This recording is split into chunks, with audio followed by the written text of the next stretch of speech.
Stepney's visit to Sir Topham Hatt's railway was coming to an end. "We shall miss you," said Sir Topham Hatt. Then he turned his attention to all the other engines. "My railway is very busy, and I'm pleased with you, but you need help. A diesel is all that's available. Please do your best to avoid any disturbances." "What does that mean?" whispered Duck. "That means this diesel is difficult," snapped James. And he was. The diesel surveyed the shed. "Not bad. I've seen worse. At least you're all clean."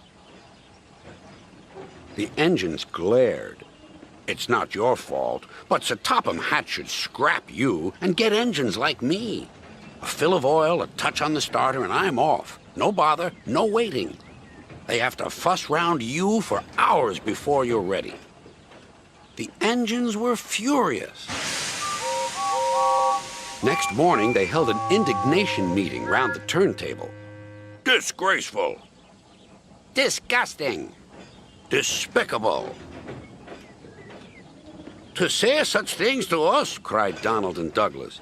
"It's to teach 'em a lesson we'd be wanting. Now, how do we do it?" Their chance came sooner than expected. The diesel was purring comfortably.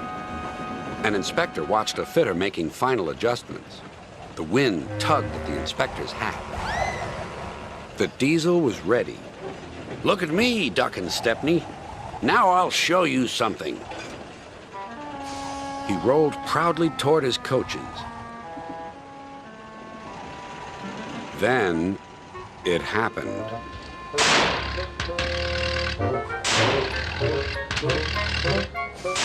Shaking and spluttering, the diesel stopped. Meanwhile, the inspector was looking for his hat. The diesel seethed with fury as Duck and Stepney pushed him back to the shed. "My hat!" exclaimed the inspector. "You sucked it through your air intake." "Bother your hat. The heavy train's due out. You'll have to take it, Duck. Stepney, will you help, please?" "Thank you, sir," cried Stepney. "I'd like a good long run on my last day." The engines were soon ready. "Gordon will take over from halfway, so get the train to there. Good luck." "Don't worry," smiled Stepney. "We'll get there, and be early, too." The cavalcade moved carefully over the rails and out to the open line. "Now for a sprint," puffed Stepney. "I'm ready when you are," replied Duck. Soon they were whizzing through Edward Station.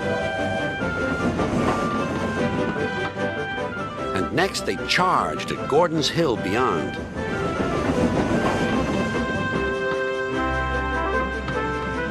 They felt the drag of the heavy coaches here. It was hard work.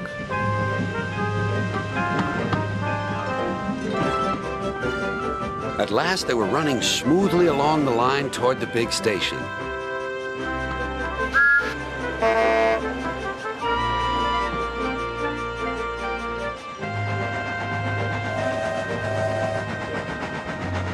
"Hello, you're early," said Gordon. "That's one in the headlamp for old Diesel. James says he's sick as boiler sludge and sulking in the shed. Serves him right for saying we're out of date." And Gordon chortled away. Next day, everyone came to say goodbye to Stepney. "Come back and see us soon," whistled the engines. "And you are always welcome on my Bluebell Railway, too," replied Stepney. Then he puffed away. What about Diesel? He'd slipped out while no one was looking. But he left two things behind: a rather nasty smell and a battered bowler hat.